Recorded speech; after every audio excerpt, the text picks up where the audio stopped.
It's an everyday thing. It's an everyday thing.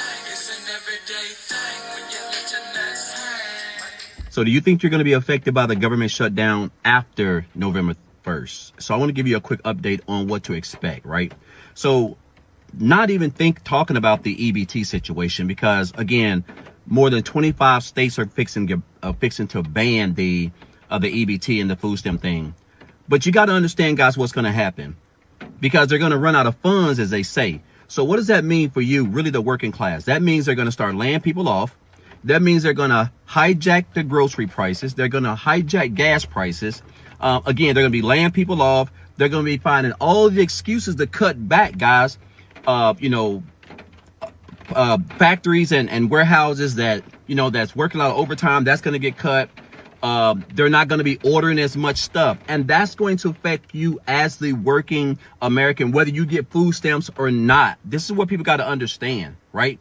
And guys, I've been saying this forever, for 22 months now, being someone who was working in corporate America over 30 years, 14 years of the job welding. Guys, you want to be your own boss. There's no better time now. There's never been a better time. There's never been a more complete, easier, let alone financial time to be making money from home, learning how to build your own online business so that you don't have to be worried about the government, whether they make decisions or not. They're not going to affect you because your income isn't dependent upon the government, right? And this is why I'm so glad, guys. 22 months ago, I found a program, a class that taught me how to build a business, work from home, generate an income. And again, I pity the people who are having to deal with this. But I'm grateful and thankful that I took advantage of an opportunity 22 months ago that allowed me to generate a full-time income from my phone using the power of social media and the internet. Imagine if you could make a full-time income from your phone and not even worry about what's going on with the government shutdown, and not have to be stressing about buying groceries if they're going to get laid off or whatever.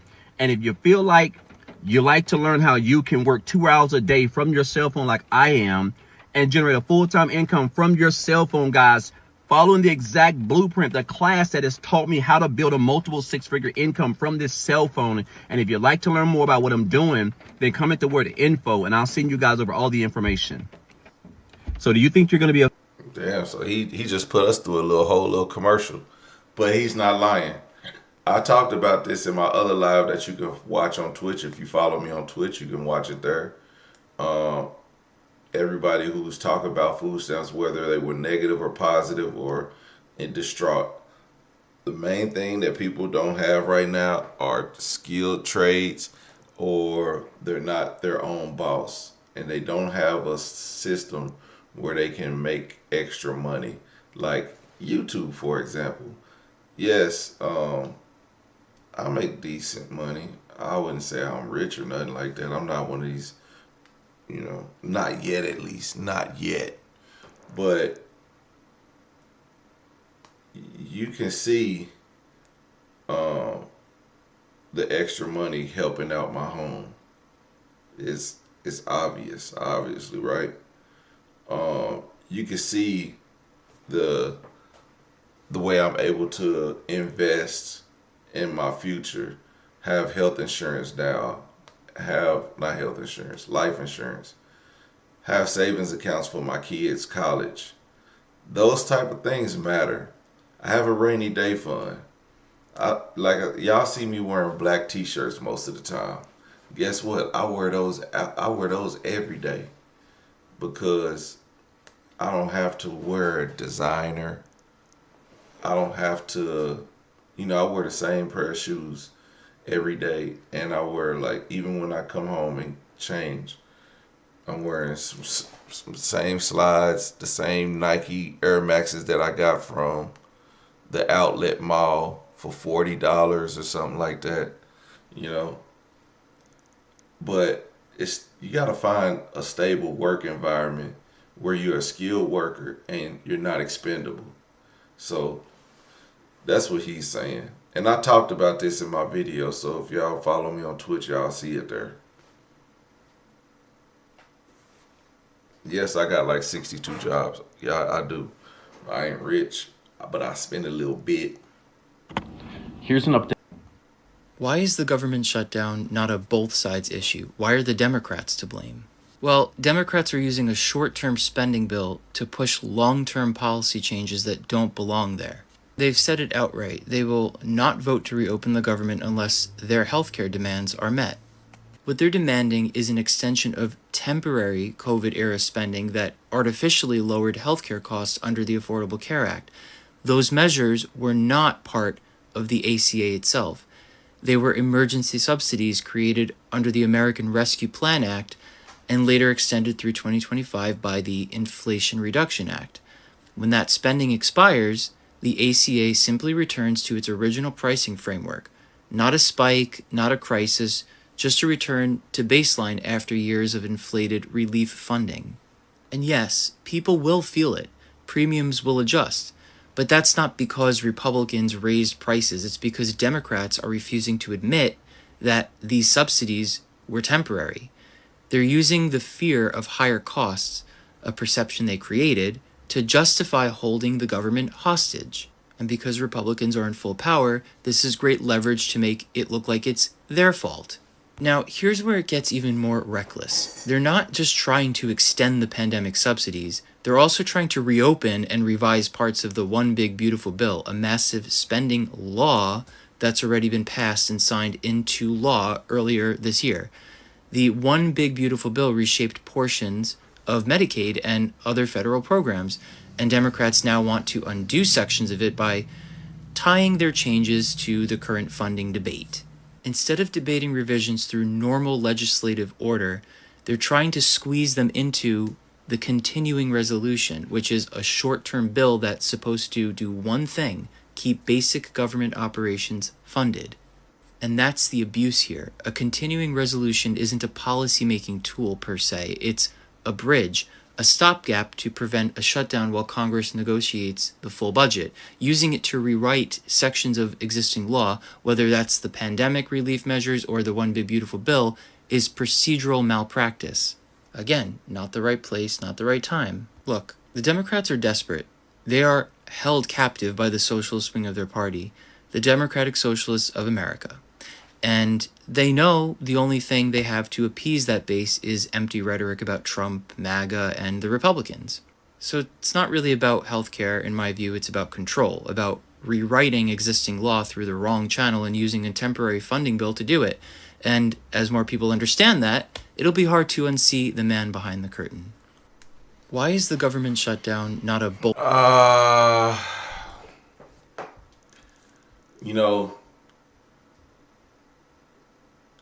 as I'm not that versed on what is going on, so it kind of brought into context, but it makes sense and why I believe that we should know what exactly it is that the Democrats are wanting. For weeks now, I've been looking for Republican content creators who could actually, break this down more of what the Democrats want, because the Democrats, they're not putting a fine line of everything that they want out of this bill.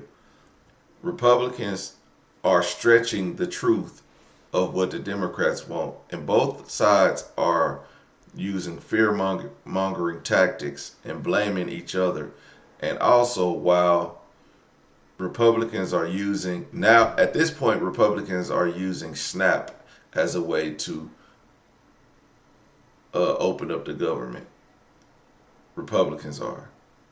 And Democrats aren't buying that leverage like Republicans are. And Republicans are trying to win over the public opinion by saying, well, the Democrats are holding your SNAP back, and you're not going to be able to defeat the mothers and children.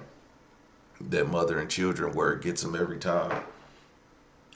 And Democrats are thinking, I don't know if you keep hearing socialist. I think socialism is a bit more complicated than just healthcare, but it is, a socialist network is for the people. So I don't know. It's very complicated, and it's kind of, I don't know. At this point, I don't know who's holding back more. It's who's holding back more. That's what I don't know. Republicans for sure will get this one big beautiful bill through at some point. But it's what the Democrats are more, what they will push more to get their healthcare spending put in there, and then all the while Americans and soldiers and military and women and children and old folks, they don't really give a damn about the men, but the women and children and the elderly, they care about them and they suffer. Men, you just gotta pull yourself up by the bootstrap. Good morning. So there are TikToks going around saying that if you go to your bank, you're not able to take your money out, or if you request a specific amount, they tell you they can't give it to you. I don't know what you're trying to take out, but I just called my bank. I bank with Chase. And I just got off the phone with a representative. Could he have been embellishing? I don't know. But as I stated, I made a phone call to my bank. And they told me there is no cap on what you can take out. You can empty your bank account if that's what you choose to do, because that's what these videos are saying.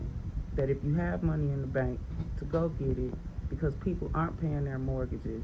And so the banks aren't able to give you money because folks aren't paying their mortgages or whatever. They don't have the liquidity.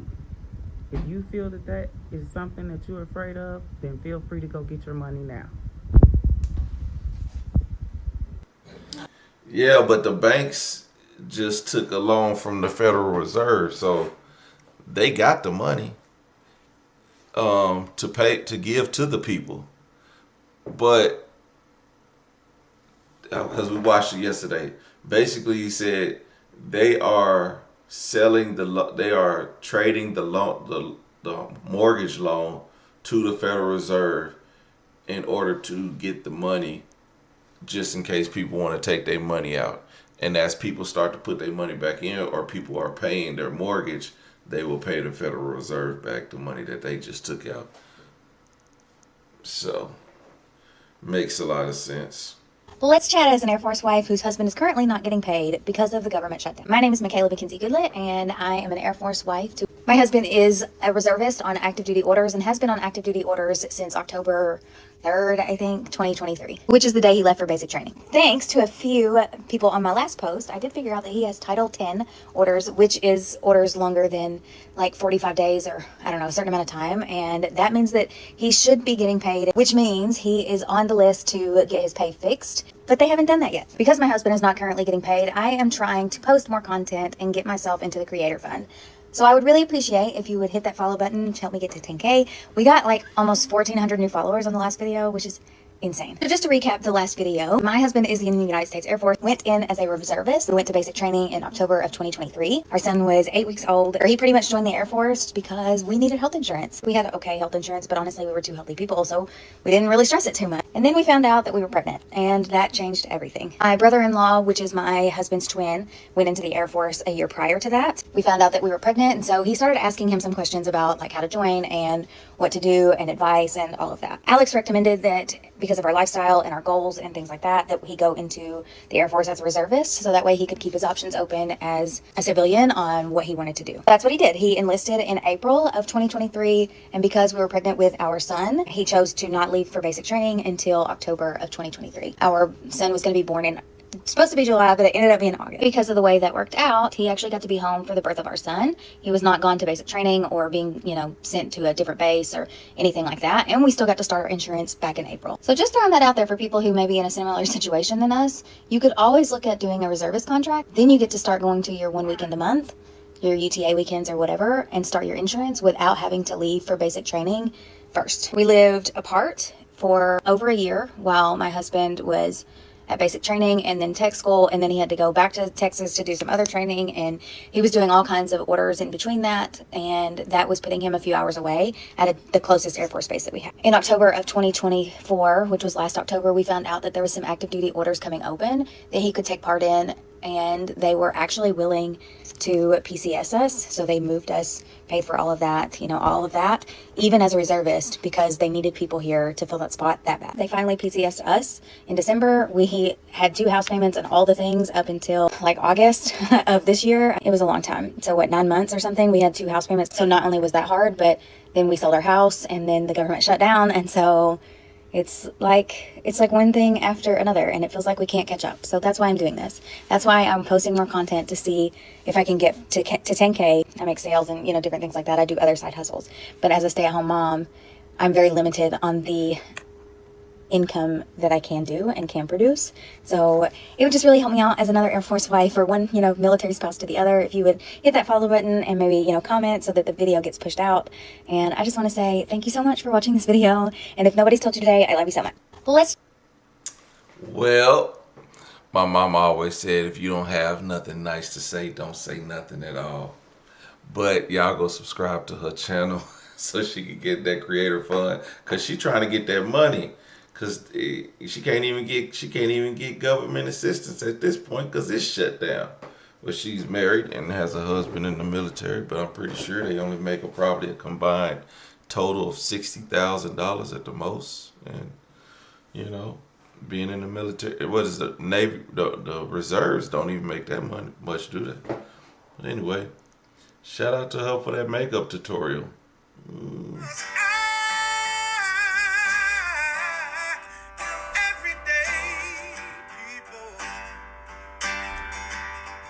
Day and night. For some women, it can start working in as early as 1 week.